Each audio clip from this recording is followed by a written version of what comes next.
फिर दोबारा थोड़ा स्वागत है प्रोग्राम सच्चे सच विच। हाँ डॉक्टर साहब, साडा अगला मैसेज लंडन यूके तो बीबी राजवीर कौर खोसा जी का। इन्हों प्रोग्राम सच्चे सच बहुत पसंद है। इन्होंने अमरीका के सिखां नूं US कांग्रेस विच सिख काकस बनाउण ते वधाई दित्ती है। इन्हों साडे वल्लों बादल दे विस्कॉन्सन कोर्ट केस संबंधी कीती टिप्पणी बहुत पसंद आई है। इन्हों का सवाल है, अज सिख बीबियां विच नैतिक अते सिੱਖੀ पक्ष तो बहुत ज़्यादा गिरावट वेखण च आ रही है। कुछ अमृतधारी बीबियां भी मन मर्जी अनुसार कुछ गल्लां विच खुल लै रहीआं हन अते फिर इस नूं निजी मामला कह के न्याय संगत भी दसदियां हन। खास करके कुछ दस्तारधारी बीबियां विच भी पहलां वाला जाबता अते गुरु शरदा वेखण नूं नहीं मिलती। इस संबंधी तुसीं की कहना चाहोगे? हाँ डॉक्टर साहब, सब तो पहला तो भैन जी राजवीर कौर खोसा जी का बहुत बहुत धन्यवाद। उन्होंने सानू लिखे जी, उन्होंने सानू बादल बारे जिहड़ा कामेंट सी उस ते वधाई दित्ती है जी, ये भी बहुत बहुत धन्यवाद जी।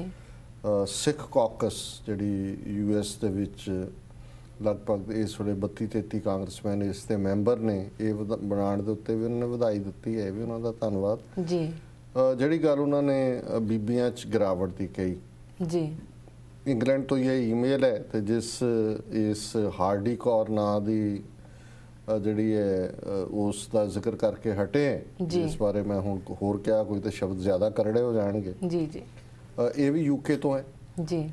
और अज इस लैवल तक ये डी-जनरेशन का कि सिखां दे घर जम्मी एक कुड़ी वो किस लैवल तक डी-जनरेशन च गई है अपने आप दे विच एक सबूत है जी, कि भी किस हद तक जिस घर च तुसी जम्मे हो जिहड़े 10 गुरु साहबान मुढ़ले तौर दे उत्ते हर सिख दे लई जिहड़े वो सत्कार दे पात्र ने क्योंकि वो गुरु ने गुरुआं तो असीं सारे जीवन की अगवाई लैनी है जी। और शराब दे नशे च तुत इस औरत ने की उत्थे किया उन्होंने असी अपनी जबान ते भी नहीं लिया सकते। सो ये अपने आप च एक इस गल का सबूत है कि साडियां बीबियां दूजे पासे बीबे किहड़े घट ने पर क्योंकि जिक्र इस कॉन्टैक्ट है उत्थे भी वो हनी सिंह वर्गे और उस किस्म के डी-जनरेट जिहड़े गायक लखारी और पंजाब दा ये सारा कल्चर जिन्हों फिल्मां जिस किस्म दियां सारियां बनदियां ने ये कित्थे वो पंजाब गुरुआं दी धरती है जिथे जे प्रोफैसर पूर्ण सिंह नूं पंजाब दिसदा है तो सारा पंजाब गुरु नानक दी बाणी पढ़दा है, सारा पंजाब दे दियां हवावां सुखमणी पढ़दियां नज़र आउंदियां ने। पर अज इन्हां लोकां ने की हाल कर दित्ता है जी। जिहड़ी गल उन्होंने सिख बीबियां और खास तौर पर दस्तारधारी सिख बीबियां के कॉन्टेक्ट कही है। देखो बाकी तो हर एक का अपना गुरु के अगे जवाबदेह होने का मसला है जी। जिहड़ा भी प्रण करता है चलो पेरेंट्स का यतन होंदा और खास तौर पर जिहड़े अमृतधारी पेरेंट्स ने वो बच्चियां नूं सिੱਖੀ वैल्यूज़ रेज करते हैं जी। और जिहड़ियां बच्चियां दस्तार सजाउंदियां ने मैं समझदा भी रिमार्केबल है, ये कोई सौखा नहीं है जी। अज दी इस सोसाइटी जदों कि हर कोई मेन स्ट्रीम दे नां थल्ले उहदे च जिहड़ा गवाचना चाहुंदा है अपनी पछाण अपनी होंद अपने गुरु दा प्यार ये रिमार्केबल है। पर मैं ये देखदा कि भी एक पासे तां धार्मिक अकीदे नाल दस्तार दी गल है पंज ककारी रूप दे विच और खास तौर ते जड़ियां परंपरावां जिन्हां दे विच अखंड कीर्तनी जथे और कुछ होर भी शामिल ने वो इस गल नूं मैंडेटरी जां लाजमी करदे ने कि अमृत छकाण तो बाद जां अमृत छकण तो बाद दस्तारधारी होना जरूरी है बीबियां दे लई कि इसकी उस नूं दे लई शब्द इस्तेमाल कीता जांदा जी। उन्हां दे विच तां क्योंकि वो एक शरदा विश्वास दा पार्ट है और जिहड़ा भी इस दे लई ऑप्ट करदा है वो मेरा ख्याल है भी वो तां थॉरोली उन्होंने फॉलो करते हैं। एक पैटर्न होर देखण दे विच आया है इंग्लैंड दे विच भी और शायद अमरीका च भी मैं उन्होंने ऑब्जर्व किया है कि जिहदे च बीबियां वालों दस्तार सजाना उस धार्मिक अकीदे नालों एक फैमिनिन स्टेटमेंट के तौर पर वो ज़्यादा इंपॉर्टेंट है अपनी ये स्टेटमेंट देण दे लई कि भी असी साडी भी होंद जिहड़ी है वो सिंह वांग है और असी कोई जिहड़ा है वो वीकर सैक्स नहीं है, असी कमज़ोर नहीं है जी। और उहदे च क्योंकि एक दो बीबियां नाल मुड़न दा भी इतफाक होया जिन्हां दे दस्तार सजाई सी बट उन्होंने अमृत नहीं सी छकिया होया जी। ते उन्हां दा कहना सी कि भी असी तां दस्तार सजा के अपनी होंद ਦੱਸਣਾ ਚਾਹੁੰਦੇ ਜੀ। ਸੋ ਮੈਂ ਸਮਝਦਾ ਵੀ ਮੈਨੂੰ ਨਹੀਂ ਪਤਾ ਹੈ ਵੀ ਜਦੋਂ ਇਹਨਾਂ ਨੇ ਭੈਣ ਜੀ ਨੇ ਇਹ ਸਵਾਲ ਕੀਤਾ ਉਹਨਾਂ ਦੇ ਸਾਹਮਣੇ ਕੀ ਹੈ, ਪਰ ਮੈਂ ਜਿੰਨਾ ਥੋੜਾ ਜਿਹਾ ਮੇਰਾ ਐਕਸਪੋਜ਼ਰ ਹੋਇਆ ਉਸ ਤੋਂ ਮੈਂ ਇਹ ਕਹਿ ਸਕਦਾ ਕਿ ਵੀ ਜ਼ਰੂਰ ਇੱਕ ਪਾਸੇ ਅਸਰਟਿਵਨੈਸ ਹੈ ਵਿਮਨ ਰਾਈਟਸ ਦੀ ਜੀ, ਪਰ ਕੁੱਲ ਮਿਲਾ ਕੇ ਮੈਂ ਸਮਝਦਾ ਵੀ ਫਿਰ ਵੀ ਜਿਹੜਾ ਬੇਸ਼ੱਕ ਕੋਈ ਐਜ਼ ਅ ਸਟੇਟਮੈਂਟ ਆਇਆ ਹੈ ਜਾਂ ਕੋਈ ਧਾਰਮਿਕ ਅਕੀਦੇ ਨਾਲ ਆਇਆ ਹੈ, ਇਸ ਪਾਸੇ ਤੁਰਨਾ ਸੌਖਾ ਨਹੀਂ ਹੈ। ਔਰ ਜਿਹੜੀਆਂ ਬੀਬੀਆਂ ਫੇਥ ਦੇ ਨਾਲ ਗੁਰੂ ਦੇ ਨੂੰ ਸਮਰਪਿਤ ਆਪਾ ਕਰਕੇ ਇਸ ਰਸਤੇ ਤੇ ਤੁਰਦੀਆਂ ਨੇ, ਉਹ ਸਾਡੇ ਲਈ ਰੋਲ ਮਾਡਲ ਵੀ ਨੇ। ਉਹਨਾਂ ਚੋਂ ਸਕਸੈਸਫੁਲ ਵਕੀਲ, ਡਾਕਟਰ, ਇੰਜੀਨੀਅਰ, ਆਰਟਿਸਟ ਸਾਰੇ ਪਾਸੇ, ਔਰ ਇਹ ਉਹਨਾਂ ਨੇ ਸਿੱਖੀ ਦਾ ਨਾਂ ਰੌਸ਼ਨ ਕੀਤਾ। ਸੋ ਬਾਕੀ ਹਰ ਪਹਿਰਾਵੇ ਦੇ ਵਿੱਚ ਕੋਈ ਕਮਜ਼ੋਰ ਵੀ ਹੋ ਸਕਦਾ ਹੈ। ਅੰਮ੍ਰਿਤਧਾਰੀ ਰੂਪ ਚ ਕਿਹੜੇ ਅਸੀਂ ਕਮਜ਼ੋਰ ਨਹੀਂ ਹੈ ਜੀ ਕਿ ਬਾਹਰ ਦਿਖਾਣ ਦੇ ਲਈ ਅਸੀਂ ਕੁਝ ਹੋਰ ਕਰਦੇ ਹਾਂ, ਸਾਡਾ ਗੱਲੀਆਂ ਅਸੀਂ ਚੰਗੀਆਂ ਆਚਾਰੀ ਬੁਰੀਆਂ, ਉਹ ਪਾਰਟ ਹੈ। ਬਟ ਭੈਣ ਜੀ ਦਾ ਬਹੁਤ ਬਹੁਤ ਧੰਨਵਾਦ, ਉਹਨਾਂ ਨੇ ਸਾਨੂੰ ਲਿਖਿਆ। ਹਾਂ ਡਾਕਟਰ ਸਾਹਿਬ, ਤੁਹਾਡਾ ਬਹੁਤ ਬਹੁਤ ਸ਼ੁਕਰੀਆ। ਤੁਸੀਂ ਸਾਡੇ ਦਰਸ਼ਕਾਂ ਵੱਲੋਂ ਆਈਆਂ ਈਮੇਲ ਤੇ ਮੈਸੇਜ ਉੱਪਰ ਆਪਣੇ ਵਿਚਾਰਾਂ ਦੀ ਰੋਸ਼ਨੀ ਪਾਈ। ਤੇ ਹੁਣ ਅਸੀਂ ਇੱਥੇ ਆਪਣੀ ਈਮੇਲ ਦਾ ਸਿਲਸਿਲਾ ਬੰਦ ਕਰਕੇ ਤੇ ਸਵਾਲ ਜਵਾਬ ਵੱਲ ਵਧਦੇ ਹਾਂ। ਤੇ ਅੱਜ ਮਈ 24 2013 11 ਜੇਠ ਨਾਨਕਸ਼ਾਹੀ ਸੰਮਤ 545 ਦਾ ਦਿਨ ਹੈ। ਤੇ ਤੁਸੀਂ ਸਾਡੇ ਦਰਸ਼ਕਾਂ ਨੂੰ ਦੱਸੋ ਅੱਜ ਦੇ ਦਿਨ ਦੀ ਅਹਿਮੀਅਤ ਕੀ ਹੈ। ਦੇਖੋ 22 ਮਈ 1960 ਨੂੰ ਸ੍ਰੀ ਅੰਮ੍ਰਿਤਸਰ ਜੀ ਪੰਜਾਬੀ ਸੂਬਾ ਅੰਮ੍ਰਿਤਸਰ ਸ਼ਹਿਰ ਪੰਜਾਬੀ ਸੂਬਾ ਕਨਵੈਨਸ਼ਨ ਹੋਈ, ਬਹੁਤ ਵੱਡੀ, ਜਿਹਦੇ 'ਚ ਅਸੀਂ ਜ਼ਿਕਰ ਕੀਤਾ ਸੀ ਕਿ ਡਾਕਟਰ ਕਿਚਲੂ ਵਰਗੇ ਵੀ ਲੋਕ ਉਹਦੇ 'ਚ ਸ਼ਾਮਲ ਹੋਏ ਜੀ।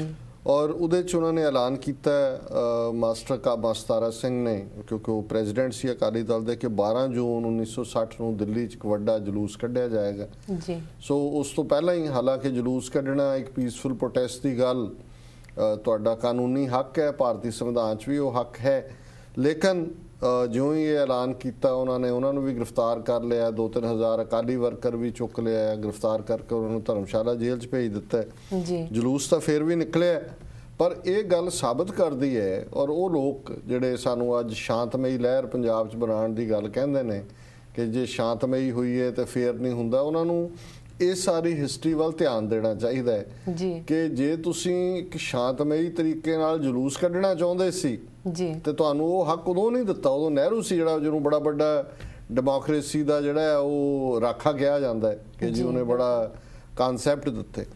ਸੋ ਇਸੇ ਤਰ੍ਹਾਂ ਜਿਹੜੀ ਇੱਕ ਘਟਨਾ ਜਿਹਦਾ ਸਿਰਫ ਸਿੱਖ ਨੁਕਤਾ ਨਿਗਾਹ ਤੋਂ ਹੀ ਉਸ ਦੀ ਅਹਿਮੀਅਤ ਨਹੀਂ ਹੈ ਜਾਂ ਭਾਰਤੀ ਨੁਕਤਾ ਨਿਗਾਹ ਤੋਂ ਹੀ ਨਹੀਂ, ਇੰਟਰਨੈਸ਼ਨਲ ਲੈਵਲ ਤੋਂ ਹੈ ਜੀ, ਕਿ 24 ਮਈ ਨੂੰ 1998 ਨੂੰ ਭਾਰਤ ਨੇ ਅਟਲ ਬਿਹਾਰੀ ਵਾਜਪਾਈ ਦੀ ਪ੍ਰਾਈਮ ਮਿਨਿਸਟਰਸ਼ਿਪ ਦੇ ਥੱਲੇ ਰਾਜਸਥਾਨ ਦੇ ਵਿੱਚ ਜਿਹੜਾ ਪੰਜਾਬ ਦਾ ਪਛਵਾੜਾ ਹੈ ਨਿਊਕਲੀਅਰ ਧਮਾਕੇ ਕਰਕੇ ਆਪਣੇ ਆਪ ਨੂੰ ਨਿਊਕਲੀਅਰ ਸ਼ਕਤੀ ਐਲਾਨਿਆ। ਹੁਣ ਇਸ ਦਾ ਇਸ ਸਿੱਖ ਨੁਕਤੇ ਤੋਂ ਕਿਉਂ ਅਹਿਮੀਅਤ ਰੱਖਦੀ ਹੈ? ਇੱਕ ਤਾਂ ਚਲੋ ਇਹਦੇ 'ਚ ਸਾਡਾ ਥੋੜਾ ਜਿਹਾ ਨਿੱਜੀ ਵੀ ਇਹਦੇ 'ਚੋਂ ਪ੍ਰਾਈਡ ਨਿਕਲਿਆ, ਕਿਉਂਕਿ ਜਦੋਂ ਇਹ ਧਮਾਕੇ ਕੀਤੇ ਉਸ ਤੋਂ ਪਿਛਲੇ ਹਫਤੇ ਦੀ ਜਿਹੜੀ ਲਿਖਤ ਸੀ 24 ਮਈ ਨੂੰ ਕੀਤੇ, 17-18 ਮਈ ਦੀ ਲਿਖਤ ਅਸੀਂ ਖਾਲਿਸਤਾਨ ਕਾਲਿੰਗ ਕਾਲਮ ਸਾਡਾ ਅਖਬਾਰ ਛਪਦਾ ਹੈ, ਉਹਦੇ 'ਚ ਅਸੀਂ ਇਹ ਲਿਖਿਆ ਕਿ ਵੀ ਸਾਡੇ ਜਿਹੜੇ 20 million pairs of eyes and ears ਨੇ ਜਿਹੜੇ ਧਰਤੀ ਤੇ ਲੱਗੇ ਹੋਏ ਨੇ ਹਿੰਦੁਸਤਾਨ 'ਚ, ਉਹਨਾਂ ਨੇ ਸਾਨੂੰ ਇਹ ਦੱਸਿਆ ਕਿ ਹਿੰਦੁਸਤਾਨ ਦੀਆਂ ਜਿਹੜੀਆਂ ਏਜੰਸੀਆਂ ਨੇ ਔਰ ਉਹਨਾਂ ਦਾ ਜਿਹੜਾ ਨੈਟਵਰਕ ਹੈ ਨਿਊਕਲੀਅਰ, ਉਹ ਪੋਖਰਾਨ ਦੇ ਵਿੱਚ ਐਕਟੀਵਿਟੀ ਕਰ ਰਿਹਾ ਔਰ ਇਹ ਧਮਾਕੇ ਕਰਨ ਵਾਲੇ ਨੇ। ਹਾਲਾਂਕਿ ਜਿੰਨੀ ਜਾਣਕਾਰੀ ਸਾਡੇ ਕੋਲ ਸੀ, ਕੁਝ ਮੀਡੀਆ ਤੋਂ ਸਾਨੂੰ ਇਹ ਅੰਦਾਜ਼ਾ ਹੋਇਆ ਕਿ ਸਮਥਿੰਗ ਇਜ਼ ਇਨ ਦਾ ਆਫਿੰਗ, ਔਰ ਅਸੀਂ ਥੋੜੀ ਬਹੁਤ ਠੋਸ ਜਾਣਕਾਰੀ ਵੀ ਸਾਨੂੰ ਮਿਲੀ। ਹੁਣ ਧਮਾਕੇ ਉਹਨਾਂ ਨੇ ਜਦੋਂ ਕੀਤੇ ਤੇ ਪਤਾ ਵੀ ਨਹੀਂ ਸੀ ਕਿਸੇ ਨੂੰ। ਅਮਰੀਕਾ 'ਚ ਵੀ ਇਹ ਹੋਇਆ ਕਿ ਜੀ CIA ਉਹਨਾਂ ਦਾ ਨੈਟਵਰਕ, ਇਹ ਸਾਰਿਆਂ ਨੂੰ ਕਿਉਂ ਪਤਾ ਨਹੀਂ ਲੱਗਾ ਇਹਨਾਂ ਨੇ ਕੀਤਾ ਅਮਰੀਕਾ ਨੇ। ਔਰ ਉਦੋਂ ਜਿਹੜੇ ਪਾਕਿਸਤਾਨ ਦੇ ਐਂਬੈਸਡਰ ਮਿਸਟਰ ਖੋਖਰ, ਰਿਆਜ਼ ਖੋਖਰ ਸਨ ਵਾਸ਼ਿੰਗਟਨ ਦੇ ਵਿੱਚ, ਉਹ ਅਮਰੀਕਾ ਦੇ ਜਿਹੜੇ ਸਾਊਥ ਏਸ਼ੀਆ ਨਾਲ ਰਿਲੇਟਡ ਸੈਕਟਰ, ਜਿਹੜਾ ਉਹਨਾਂ ਨੂੰ ਸੈਕਟਰੀ ਆਫ ਸਟੇਟ ਕਹਿੰਦੇ ਨੇ of South Asia, not full secretary of state, mister Inderfurth ਸੀ, ਉਹਨੂੰ ਮਿਲਣ ਗਏ। ਉਹਨਾਂ ਨੇ ਕਿਹਾ ਜੀ ਦੇਖ ਲਓ ਵੀ ਇਹਨਾਂ ਨੇ, ਇੰਡੀਆ ਨੇ ਇਹ ਕੀਤਾ। ਉਹਨੇ ਕਿਹਾ ਜੀ ਸਾਨੂੰ ਪਤਾ ਹੀ ਨਹੀਂ ਲੱਗਾ, ਸਾਡੀਆਂ ਸੈਟੇਲਾਈਟਸ ਵੀ ਕੁਡਨਟ ਸੀ ਈਵਨ। ਤੇ ਉਹ ਮਿਸਟਰ ਖੋਖਰ ਨੇ ਜਿਹੜੀ ਸਾਡੀ ਖਾਲਿਸਤਾਨ ਕਾਲਿੰਗ ਦੀ ਲਿਖਤ ਸੀ, ਉਹ ਮਿਸਟਰ ਇੰਡਰਫੁੱਟ ਦੇ ਸਾਹਮਣੇ ਰੱਖੀ ਕਿ ਇਹ ਇੱਕ ਟਾਈਨੀ, ਇੱਕ ਛੋਟਾ ਜਿਹਾ ਮੈਗਜ਼ੀਨ ਹੈ ਸਿੱਖਾਂ ਦਾ, ਵੀ ਉਹਦੇ 'ਚ ਇਹ ਲੇਖ ਲਿਖਿਆ ਹੈ। ਇਹਦੇ 'ਚ ਸਿੱਖਾਂ ਨੂੰ ਪਤਾ ਸੀ ਕਿ ਇੰਡੀਆ ਕਰਨ ਵਾਲਾ, ਤੁਹਾਨੂੰ ਕਿਉਂ ਨਹੀਂ ਪਤਾ ਲੱਗਾ? ਔਰ ਇਹ ਜਿਹੜੀ ਕਹਾਣੀ ਸੀ ਰਿਆਜ਼ ਖੋਖਰ ਦਾ ਉਹਨੂੰ ਮਿਲਣਾ ਜਾਂ ਖਾਲਿਸਤਾਨ ਕਾਲਿੰਗ ਕਾਲਮ ਨੂੰ ਦੇਣਾ, ਇਹ ਨਿਊਯਾਰਕ ਟਾਈਮਜ਼ ਦੀ ਹੈਡਲਾਈਨ ਤਾਂ ਨਹੀਂ, ਇੱਕ ਸਟੋਰੀ ਬਣੀ ਨੈਕਸਟ ਡੇ ਕਿ ਵੀ ਇੱਕ ਸਿੱਖ ਪਬਲੀਕੇਸ਼ਨ ਨੇ ਇੰਡੀਆ ਨੇ ਜਿਹੜੇ ਨਿਊਕਲੀਅਰ ਧਮਾਕੇ ਕੀਤੇ ਉਹਨੂੰ ਪਹਿਲਾਂ ਹੀ ਪ੍ਰੈਡਿਕਟ ਕਰ ਦਿੱਤਾ ਸੀ। ਉਸ ਤੋਂ ਬਾਅਦ ਸਾਨੂੰ ਕਾਫੀ ਲੋਕਾਂ ਦਾ ਨੇ ਜਿਹੜਾ ਉਹ ਕਮਿਊਨੀਕੇਟ ਕੀਤਾ, ਲਿਖਿਆ, ਕੁਝ ਜਰਨਲਿਸਟਾਂ ਨੇ ਵੀ, ਔਰ ਅਸੀਂ ਕਿਉਂਕਿ ਪ੍ਰੈਸ ਕਲੱਬ 'ਚ ਬੈਠੇ ਹਾਂ ਨੈਸ਼ਨਲ ਪ੍ਰੈਸ ਬਿਲਡਿੰਗ, ਸੋ ਉਹਦੀ ਕਾਫੀ ਚਰਚਾ ਹੋਈ। ਸੋ ਪਾਕਿਸਤਾਨ ਨੇ ਇੰਡੀਆ ਦੇ ਇਸ ਬੰਬ ਬਲਾਸਟ ਤੋਂ ਬਾਅਦ 2 ਹਫ਼ਤੇ ਬਾਅਦ ਉਹਨਾਂ ਨੇ, ਪਾਕਿਸਤਾਨ ਨੇ ਵੀ, ਨਵਾਜ਼ ਸ਼ਰੀਫ ਪ੍ਰਾਈਮ ਮਿਨਿਸਟਰ ਸੀ, ਅਮਰੀਕਾ ਦਾ ਬੜਾ ਪ੍ਰੈਸ਼ਰ ਸੀ ਕਿ ਪਾਕਿਸਤਾਨ ਨਾ ਕਰੇ, ਪਰ ਉਹਨਾਂ ਨੇ ਕੀਤਾ। ਔਰ ਇਸ ਤਰ੍ਹਾਂ ਸਾਡੇ ਲਈ ਅਹਿਮੀਅਤ ਵਾਲੀ ਗੱਲ ਇਸ ਲਈ ਹੈ ਵੀ ਅਸੀਂ 2 ਨਿਊਕਲੀਅਰ ਪਾਵਰਸ ਦੇ ਵਿੱਚ, ਇੰਡੀਆ ਔਰ ਪਾਕਿਸਤਾਨ ਦੇ ਵਿਚਕਾਰ ਫਸ ਗਏ ਜੀ। ਕੋਈ ਵੀ ਜਿਹੜੀ ਭਵਿੱਖ ਦੀ ਲੜਾਈ ਹੈ ਉਹ ਰਵਾਇਤੀ ਹਥਿਆਰਾਂ ਨਾਲ ਨਹੀਂ ਹੋਣੀ, ਉਹ ਅਲਟੀਮੇਟਲੀ ਨਿਊਕਲੀਅਰ ਵੱਲ ਜਾਣੀ, ਔਰ ਸਾਡੀ ਸਿਵਲਾਈਜੇਸ਼ਨ, ਸਾਡਾ ਹੋਮਲੈਂਡ, ਸਾਡੇ ਲੋਕ, ਸਾਡੇ ਦੋਨੋਂ ਪਾਸਿਆਂ ਦੇ ਲੋਕ ਔਰ ਗੁਰਦੁਆਰੇ ਉਹ ਸੁਰੱਖਿਅਤ ਨਹੀਂ ਹੋਣਗੇ।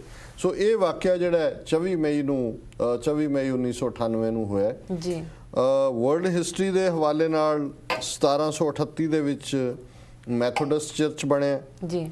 1883 ਚ 14 ਸਾਲ ਦੀ ਮਿਹਨਤ ਤੋਂ ਬਾਅਦ ਇਹ ਪੁਲ ਜਿਹੜਾ ਹੈ ਜਿਹਨੂੰ ਅਸੀਂ ਕ੍ਰਾਸ ਕਰਕੇ ਆਂਦੇ ਹਾਂ ਜੀ, ਬਰੁਕਲਿਨ ਬ੍ਰਿਜ ਜਿਹੜਾ 1595 ਫੁੱਟ ਲੰਬਾ ਹੈ, ਇਹ ਬਰੁਕਲਿਨ ਤੇ ਮੈਨਹਟਨ ਨੂੰ ਕਨੈਕਟ ਕਰਦਾ ਹੈ ਜੀ। ਇਹ 1883 ਚ ਬਣਿਆ ਜਿਹੜਾ ਉਸ ਵੇਲੇ ਦੁਨੀਆ ਦਾ ਸਭ ਤੋਂ ਲੰਬਾ ਬ੍ਰਿਜ ਸੀ, ਹੁਣ ਤਾਂ ਹੋਰ ਵੀ ਨੇ।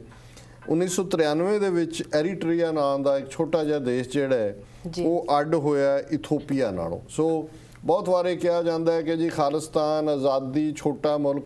ਸੋ ਇਹ ਮੁਲਕ ਆਜ਼ਾਦ ਹੁੰਦੇ ਰਹੇ ਨੇ, ਕਿੰਨੇ ਮੁਲਕ ਪਿਛਲੇ ਪੀਰੀਅਡ 'ਚ ਨਿੱਕੇ ਨਿੱਕੇ ਆਜ਼ਾਦ ਹੋਏ ਨੇ। 1993 'ਚ ਐਰੀਟਰੀਆ ਜਿਹੜਾ ਇਹ ਇਥੋਪੀਆ ਤੋਂ ਆਜ਼ਾਦ ਹੋਇਆ, ਹਾਲਾਂਕਿ 30 ਸਾਲ ਇਥੋਪੀਆ ਦੇ ਵਿੱਚ ਸਿਵਲ ਵਾਰ ਚੱਲਦੀ ਰਹੀ ਹੈ ਜੀ। ਡਾਕਟਰ ਸਾਹਿਬ ਹੁਣ ਇੱਥੇ ਲੈਣੇ ਇੱਕ ਛੋਟਾ ਬ੍ਰੇਕ।